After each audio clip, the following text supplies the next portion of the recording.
We are live, my man. Yes, sir. Welcome to School of Fish. My good friend Justin Marcus. How are you? I'm good. I'm good. Pleasure to be on the school. Looking forward to the chat. You're actually, I think, the first fellow podcaster that we've had on this show. All right. Uh, but maybe for everyone who does not know you, would love if you could just share a couple words on your background. Absolutely. So yeah, and again, pleasure to be here. I am a born and bred and raised New Yorker, now living in South Florida for the last 8 months. So went to Tulane University, afterward worked in a family business in the IT services space where I did every job from walking resumes downtown, but really focused on sales and up through middle and upper management, and then eventually ran the company with my father. While doing that, after worked there 28 years full time, but in about the 18th or 19th year, around the 2009 crash, I kind of did a pivot and ended up becoming a merchant banker for a mid-size boutique based out of Connecticut, where I started doing M&A advisory and capital raise on the side, and it kind of morphed into a full-time business while I was running my dad's business. So I was doing two full-time tasks. So that's pretty much my background. Really deep sales, really deep recruiting, really deep business development, corporate business development, strong background in really connections and just kind of balancing who's who and where things fit. So hopefully that's an interesting topic for today. Yeah, I'd say when people ask me what we're going to talk about, I could always default to saying business development. With someone like you, it's much easier and more natural than most. So, and actually, the origin on how we met is like a little bit of a mini business development story, in that we were both on vacation in Boca, in Florida, and the kids were playing tennis. And I saw this kind of quirky guy on his laptop pounding away at center, in between the courts. And there was this lovely woman that I was sitting next to having a good conversation. All of a sudden, she referenced that her husband was that quirky guy sitting in the middle of the courts. And I say that respectfully, obviously. And that was going on, Justin, maybe 4 or 5 years ago, right? I think a little more, maybe 5 or 6. That's right.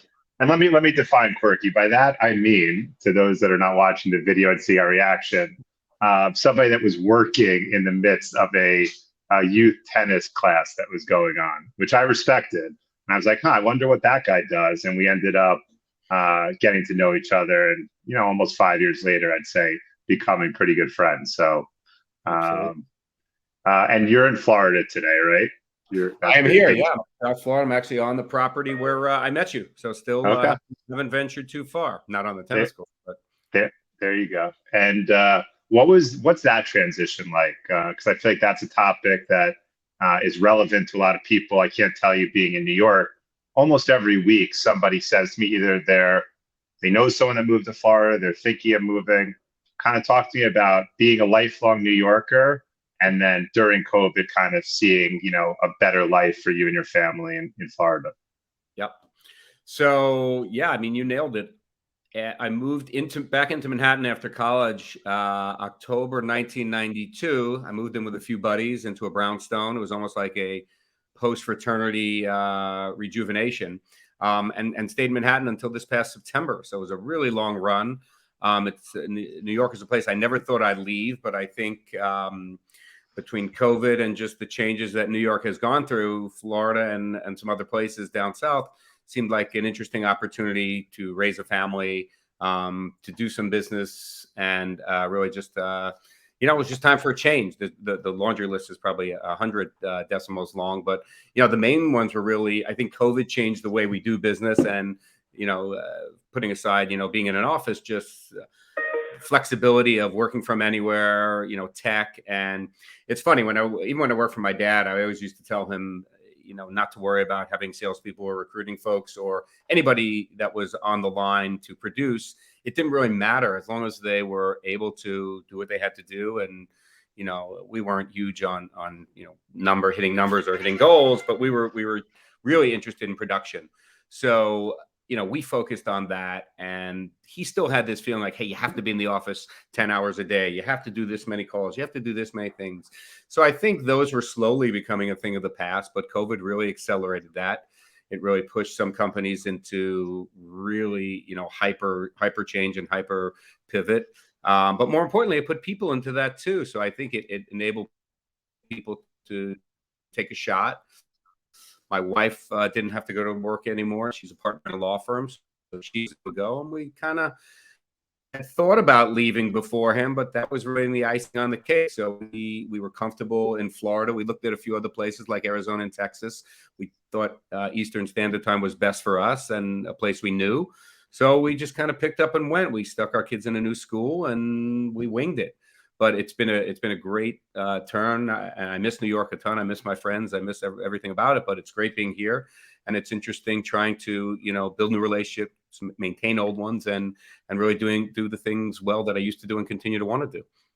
Yeah. And do you think, obviously, your baseline set of relationships and business know-how may have made it easier to change locations? But talk to me about someone that starts with a strong foundation and then relocating to continue their business traction versus someone that may not have as an extensive of relationships as you do, and then kind of settling into this new terrain and trying to navigate.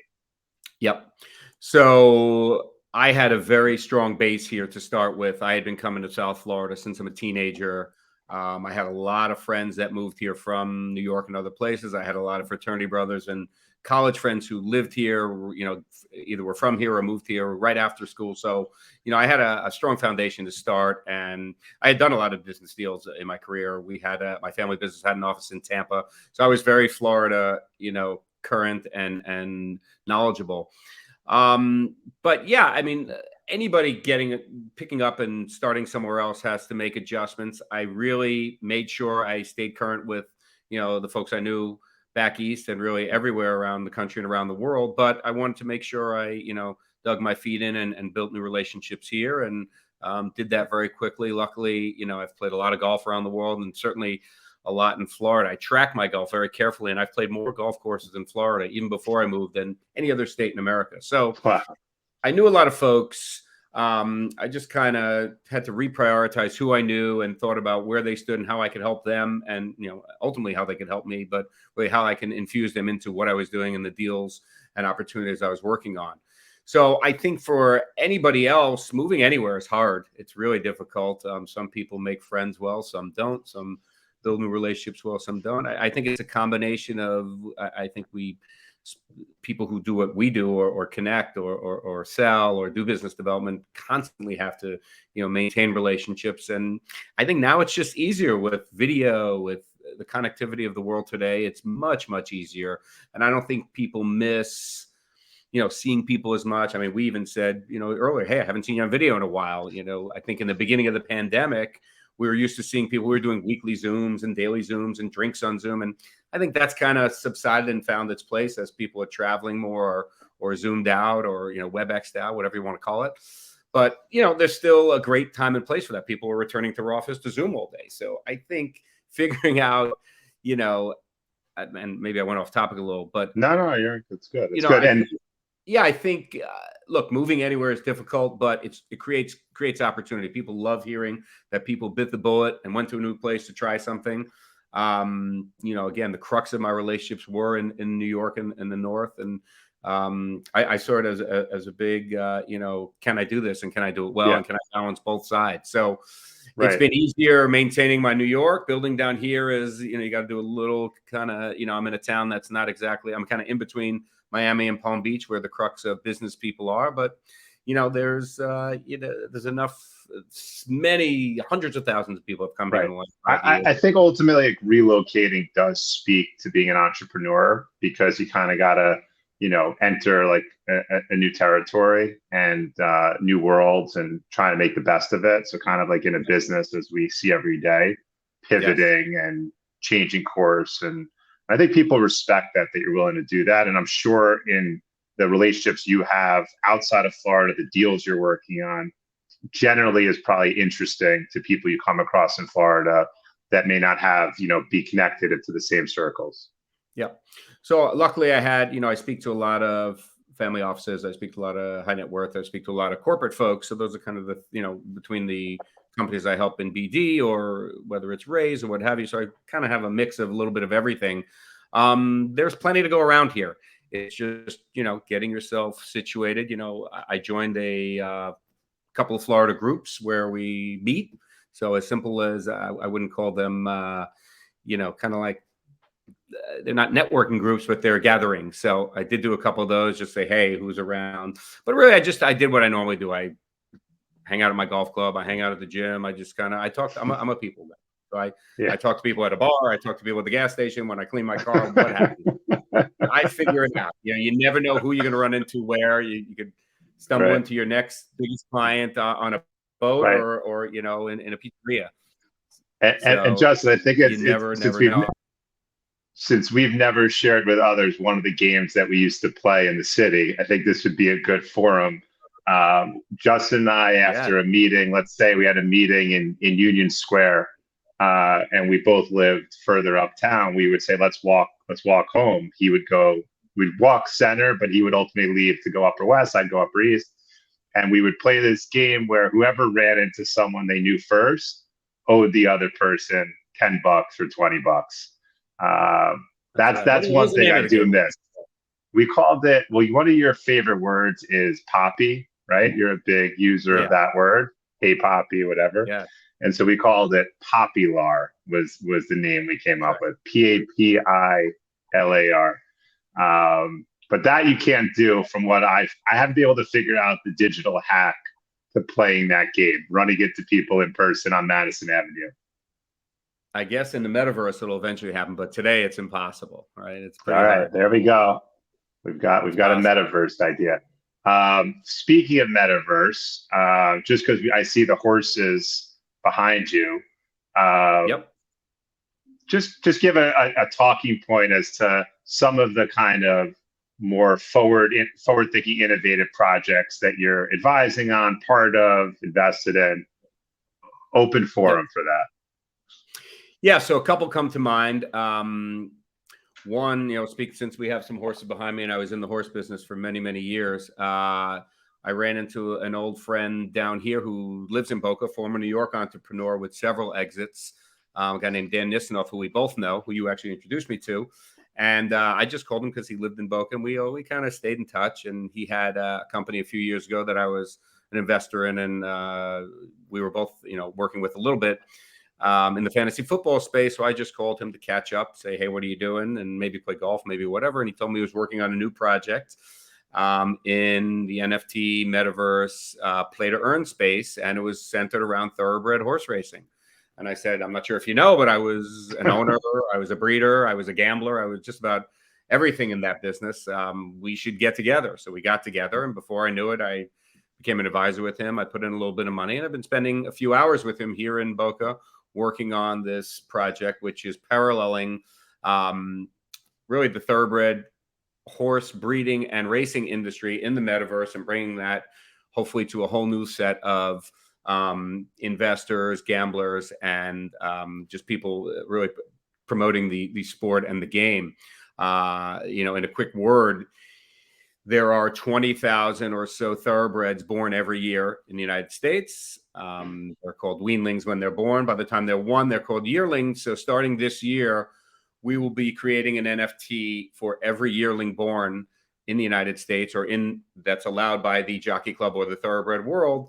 And the public will be able to buy an NFT based on each horse. So hypothetically, you could own a horse that never races in a lottery type system, or you could own the Kentucky Derby winner and share in the success of that in the metaverse as an owner, as a breeder, as a syndicator, really anything across the gamut of thoroughbred horse racing. Yeah. So it's a really interesting project. It has some really cool people involved. I helped bring a couple folks on board, their CFO, a few others, and we had a drop last week, so he sold 5,000 or 6,000 NFTs and had a great success. And the project is really rolling along. You could check it out at www.silks.io for a look. So So, that's so, so take pause there for one sec. On the obviously, you come across as much deal flow as anybody. When you kind of hear people, not necessarily for that project, but generally talk about the future and innovation, metaverse, NFT, crypto, Web3, whatever it may be, what you've been around, in business a long time, always pitched on different things. How do you generally feel about where we're at in that world? Are we in the first inning? Are we in the fifth inning? Are we in the late innings and are going to have is there going to be a reset because there's too much? And what are your general thoughts around like kind of those categories? Yeah. So, I mean, if you're talking really what you covered, Metaverse, Web3, I mean, I'm certainly no expert, but I've seen enough projects already. I'm an investor. I own some land in the Metaverse. I have a bunch of NFTs. So I'm from 30,000 feet, certainly well acclaimed.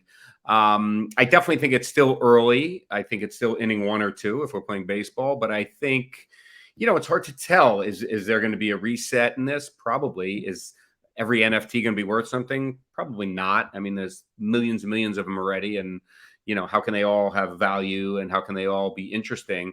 Yeah, certainly there'll be, just like anything else, there'll be sets of them that are going to have a lot of interest and a lot of value, both economically and for people.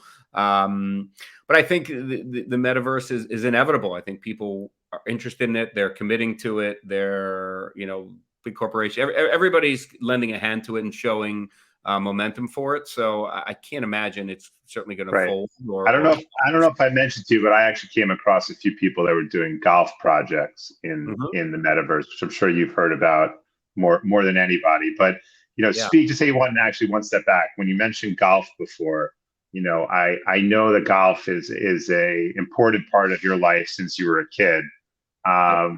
How do you feel like in business development, the importance of spending time, either being good at golf, playing golf, and or spending time on a golf course? What is that like for those that just have say to me, I never play golf, I've never been on a golf course. Yeah. What have you gotten out of being a good golfer and using it for Yeah. kind of building relationships? So, I mean, for someone like me, it's really been the main source for me. Um, Being a good golfer or not, I don't think matters. Being better helps a little bit, but it's really picking. It's kind of like joining a club, and if you're accepted at that club, there's a massive opportunity to meet people, and you're kind of instantly put on the same level. Hey, we're all here. We've all been selected. Hopefully, we're all good guys or girls, and we can not abuse and say, here I am, I'm selling everything to you, but slowly long-term building relationships at places, especially golf clubs versus country clubs. It's a lot more opportunity. People are usually of the same mindset. They're usually in business and looking to build relationships as well, versus other types of clubs, like a country club's more of a social, weekend setting. So I've used it to my advantage. I joined my first club as a junior member when I was 21, and it was a great club, but I didn't really use it for networking, although I did many deals there with many friends, but it took a very long time. It was a club in Long Island that I still love and hold dearly. And I've built some great relationships there, corporate and other, but I didn't think of it that way when I was 21. But slowly I thought it was just a great place to bring anybody that I really wanted to build any relationship with. I mean, when you go to breakfast with somebody, you have a half hour. When you go to lunch, you have an hour. When you have dinner, you have 2. When you play golf, you have 7 hours. You have an hour before, you have 4 hours on the course. Hopefully you have an hour or 2 afterwards to socialize. And it's pretty hard to replicate that one-on-one or 3-on-1 time anywhere else in the world. I mean, Right. maybe conference. Maybe if you travel, when you travel and you go on a celebratory birthday, a bachelorette party, those are the times where you all, I think, build similar long-standing relationships, right? You Golf course, can, obviously, but I think trailing it. golf one-on-one time, you're so huddled on top of each other, and whether you're playing a little game or friendly thing or whatever you're doing, it's there's not a lot of places you could get that much time that often. With some people play with their clients every week. It's like that's their game. Right. So I think it just builds a really strong bond when utilized correctly, and I shouldn't say utilized, when brought together correctly. So look, I've done probably the biggest deal in my life. Somebody asked me to host somebody who I didn't know. He turned out to be a super, a venture capital person, and I made a phone call a couple of years later, and I did the biggest deal and had the biggest payday in my life. And I really didn't do much, but what I did do was show up, and it was 15, 20, 25 years of prepping and, keeping people in the network to do that. Then again, I've had somewhere, like we worked on things for years and years and years, and I keep going because I think there's still something in it. There's still value I can add or offer or help, so. Right. Ultimately, you learn a lot about a person on a golf course, right? Good and bad. And you certainly learn about you learn how they treat people. You learn everything. I mean, you're right. Sober, not sober, this, that. There's so many things can happen out there. It's right. You could become a real student of human moves on the golf course, and really the before and after.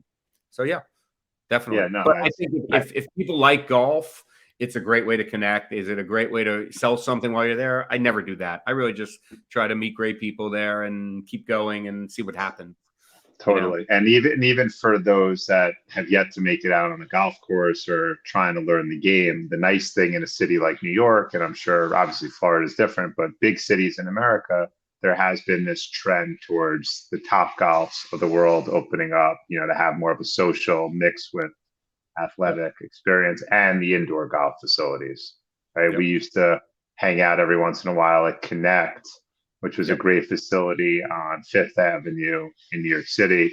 Still doing, battled through COVID, right? They turned a corner in a good way. They're doing well. They've had a couple of down humps, but now they, their business is going well. I think indoor golf and digital/data golf is going to be a huge thing going forward. I don't think it's interesting. As I came to Florida and I stopped using Connect, I think I really went backwards in terms of knowing who I am as a golfer.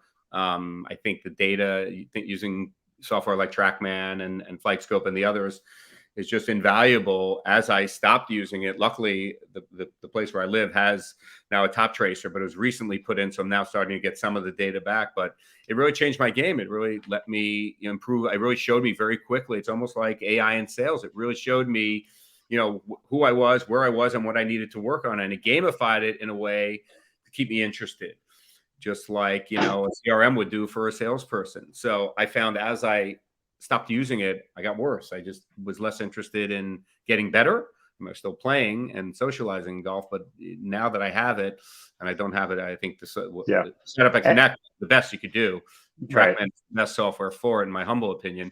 But I'm looking forward to coming back this summer, using it again, and I may even open up one down here because I can't live without it.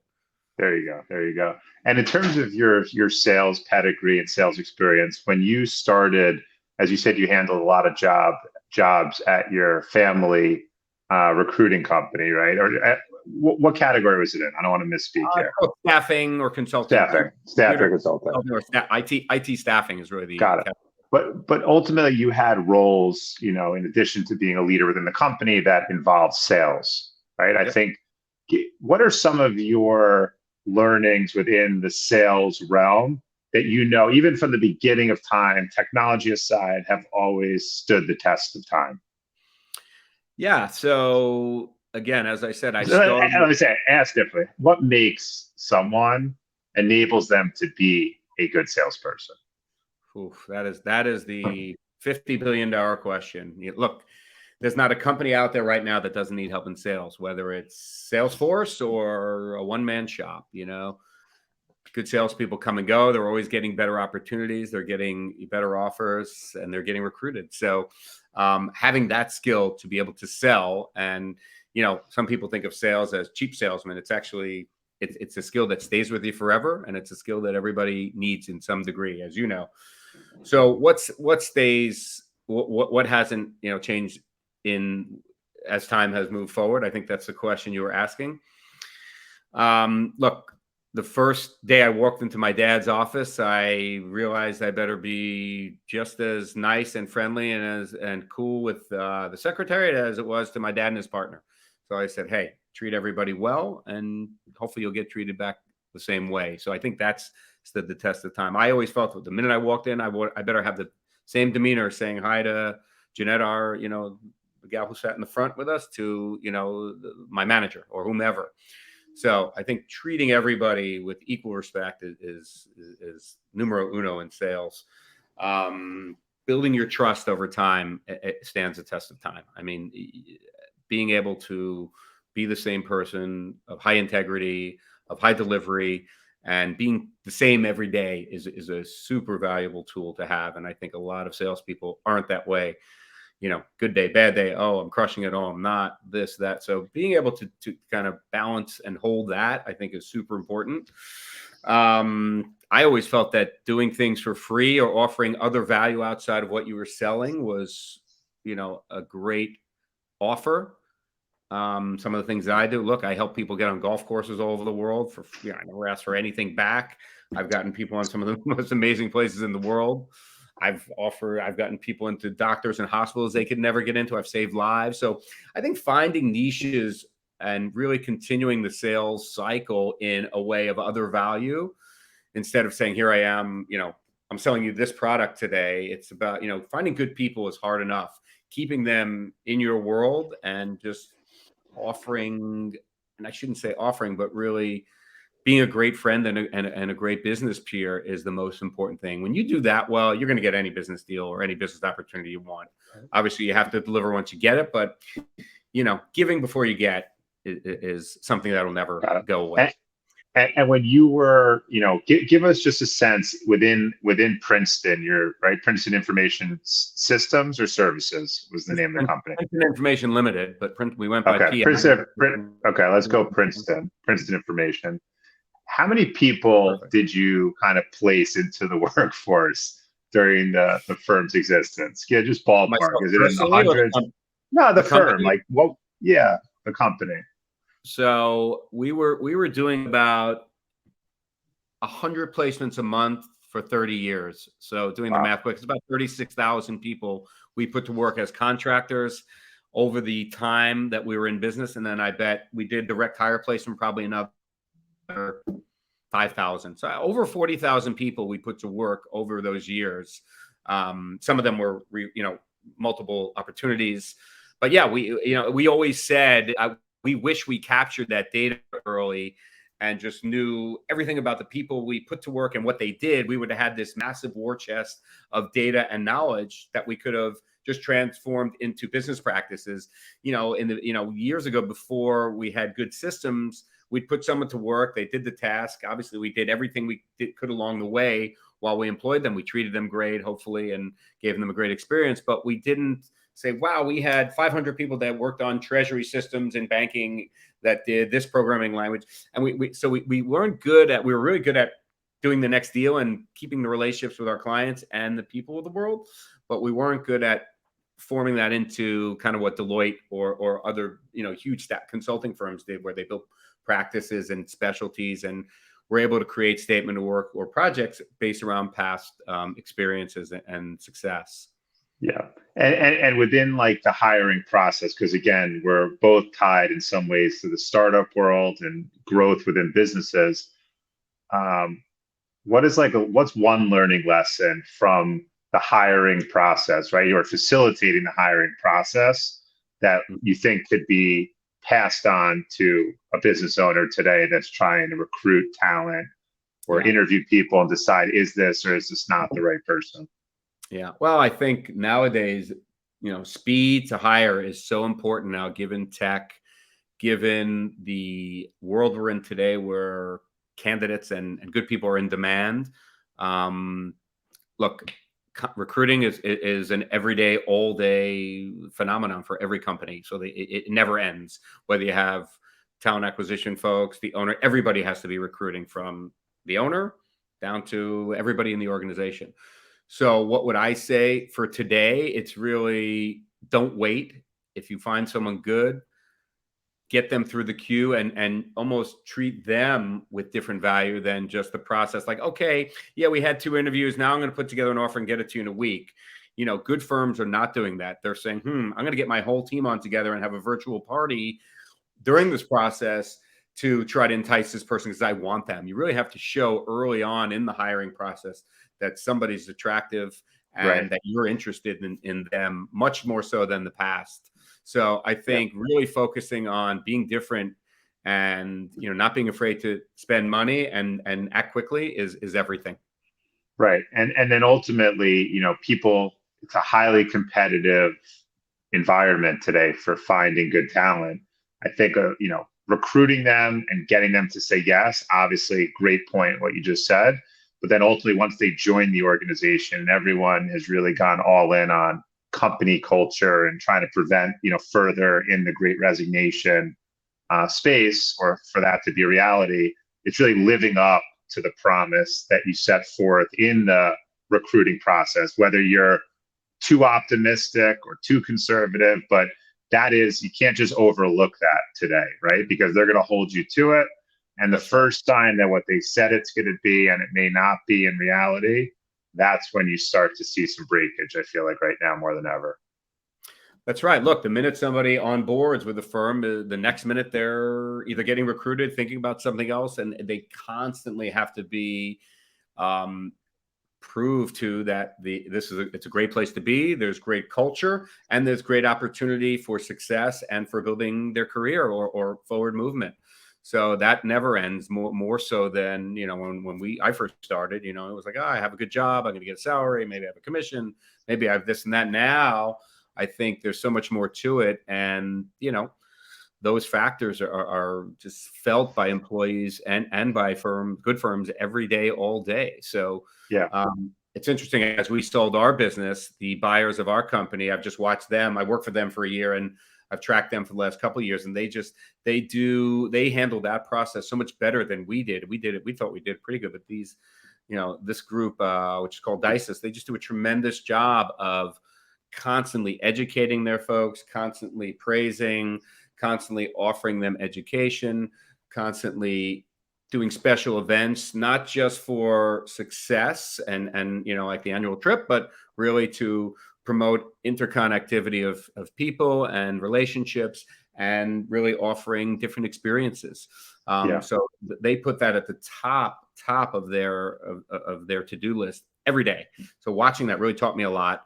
I thought I knew a lot because we were in control of it, and but I think tech has helped a little, but it's really, the folks at the top really create that demeanor and that opportunity for their folks, and watching this group. Yeah. I actually had a conversation with someone this morning about, the concept of hourly work or getting paid hourly in a remote work environment.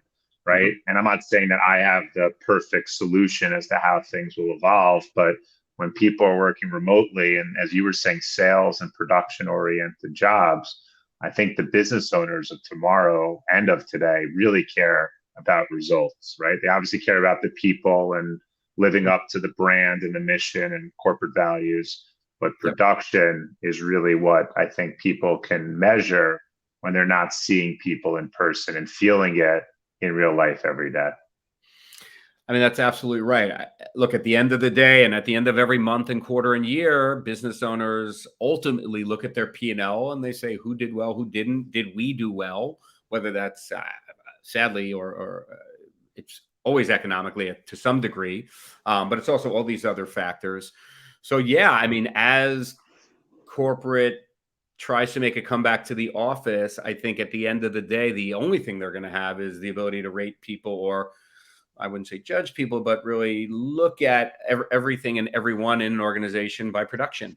And it's harder to do that because you don't feel people putting deals together, by text now and by Zoom, and, the hedge fund travelers of the world don't have to do that anymore. So the way I was shocked in the beginning of the pandemic at the size of deals that were going through without being in front of your client, right? Massive deals were created all over the world and in days and minutes. Yeah.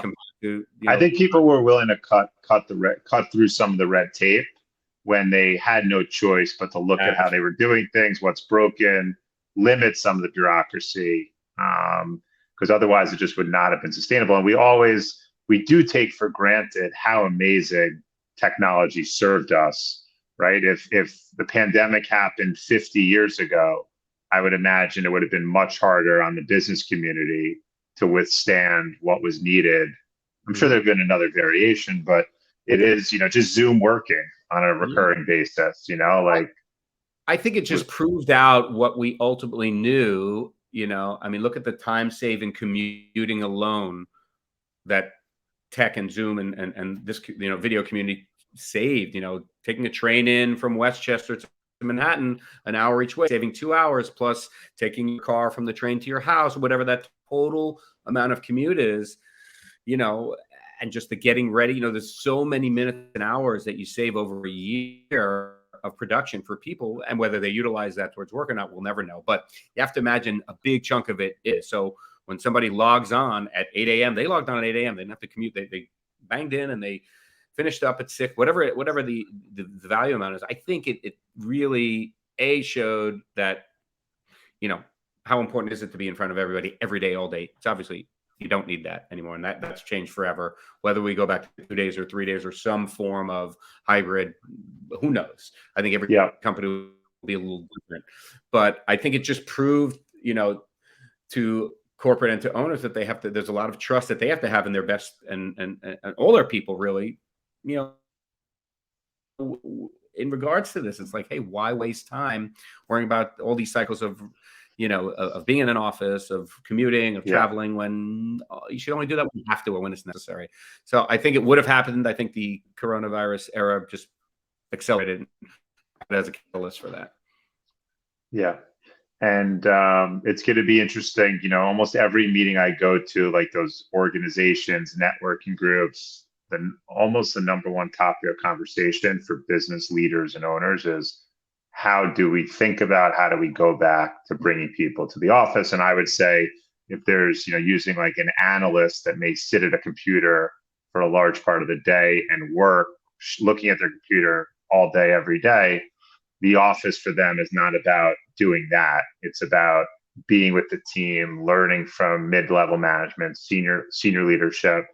And as you hear, like even in the construct of how they renovate an office, and how that changed from closed offices to open offices to now something that I think will be more experiential.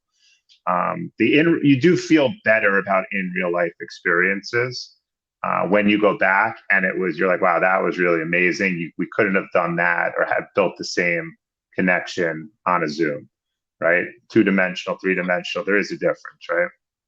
100,000%. I mean, there's nothing like being in front of people. You can, we're, as human beings, that's who we are. We were part of our, our DNA is to be and get to know and understand and thrive with other of our kind. I think the go forward will be really interesting how it evolves. It's going to be some form of, there'll always be a spot for meetings and in person. There'll be some who will always have to go to work. There'll be some who never will. There'll be some who will have a hybrid. And I truly believe there'll be some form of AR/video/metaverse connectivity, which will get look, there's nothing like real interaction, but that will be closer than somewhere between a Zoom and real life. So I think that's going to get better and better. Right now it's infantile, but your avatars and your ability to sit next to somebody in a meeting will get better over time, or, work side by side with a team in the metaverse or in some other form of it is inevitable over the next 5, 10, 20 years. Yeah. I think that will play a major part. Right. I think education and learning, right, there's a huge place doing it digitally versus sometimes in person. Just the scalability of learning through technology is amazing. And I also think, like, even networking at scale, yes, it's great to spend time in person, but maybe the starting place continues to be online, where the AI matchmaking side of things could pair two people. Yes, there is a coincidental, when you run into someone haphazardly like you and I, no computer would have known that we'd hit it off at that moment in our lives and times with the kids, whatever. But I do think, that I was big on lunch club at the beginning of COVID, which made my life easier when I wasn't seeing people in real life. It facilitated introductions for me to build or expand my network. That was just tons of utility. And funny enough, they were an in-person matchmaking company, so to say, pre-COVID. COVID happens and now they're digital, and it's like, how did it ever work any other way? So I am excited as two guys that definitely enjoy meeting new people, what's the future of technology in the realm of networking? I think we're still early innings there. Yeah, I think we're super early. I think, the dating sites have proved that dating online is one of the greatest and easiest things ever. I mean, compared to not doing it that way, speed, tenacity, quickness, and it's enabled people to make great connects. There's been millions of marriages, millions of things created from that in the business. And, LinkedIn is obviously the main player that started it. I mean, that was the first people to put up a profile and say, okay, at least I could learn a lot about somebody before a meeting, during a meeting, and now I have a lot of knowledge. And nobody's really mastered the way how to really connect folks on a mass scale. There's in pockets, and yeah, you could certainly meet people you never met before and do business and create new networks very easily using social media, using business tools, using just about anything. But there hasn't been a formula or a platform yet where it's like, okay, I'm going to go here because I have to meet this type of person for business. It's coming. They will, and but maybe that's something we'll work on together. I mean, that's how do you really make it worthwhile and that interesting where you could shop online for it, like in recruiting, or shop online for a date where you could shop a business friend or a deal, or that is very interesting. I think that's going to really accelerate over the next chunk of years. How do people really connect? How do we, you can do it now, but you really got to work hard. Oh, I'm going to send 50 LinkedIn's and maybe people will reply. Right. Or I'm going to go on Instagram and and actually, you can get it if you're making an offer. Right. It's a shame. It's a shame, and I think we have some technical friction here, but it is a shame when I spend the time to reach out to somebody that I read about on LinkedIn, and there's just no response, and it's not a canned outreach. And I think that it's hard for someone that receives a lot of inbound to decipher between what's templatized and kind of mass outreach versus tactical. Or I'm still like, I always am surprised what people end up what resonates with them. But there should be there's definitely room for improvement because too much stuff goes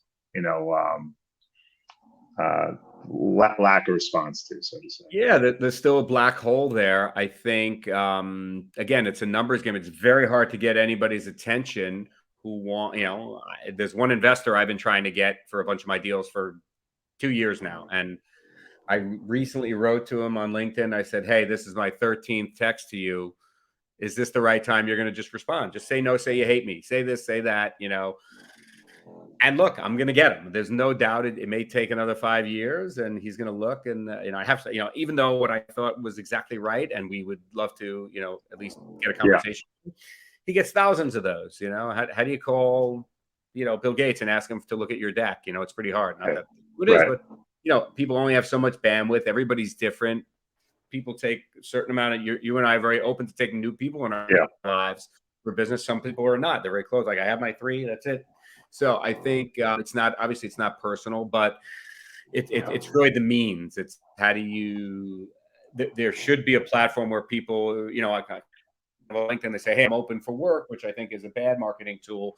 It's like, hey, I'm open to do a deal. I'm open for business. How do you create the open for business or open to conversation platform? But how do you really silo into, something that's hyper specific where it's useful and it's value add and not time wasted? So that's the question. OTC. When you know that one, I'm an all-in investor for that. There we go. We'll come up with more. So we're gonna wrap up here. Appreciate you making the time. I'm sure you have more exciting things to get back to in the state of Florida. It's a dreary, rainy day in New York. As I always say, there's nothing worse in New York than a rainy day. Sometimes when you just want to walk around and you're like, your shoes are getting soggy and you don't have an umbrella. Mayflowers are coming. The cavalry and the Mayflowers are coming. So you guys are going to get the good stuff. We're going to get boiling heat very shortly. But no, look, it's been a pleasure being on here. I love sharing insight. And if anyone wants to reach out to me, feel free to shoot me a note on LinkedIn or social media on. This was terrific. I think your School of Fishman is great. Again, I think the business development is an under support and under thought service, and there's a lot of opportunity here to really help bridge some gaps and souls. And I appreciate it. And we'll definitely do this again sooner than later. All right, Justin. Thanks so much. My pleasure. Take care, Later, bud. guys. Thanks. Bye.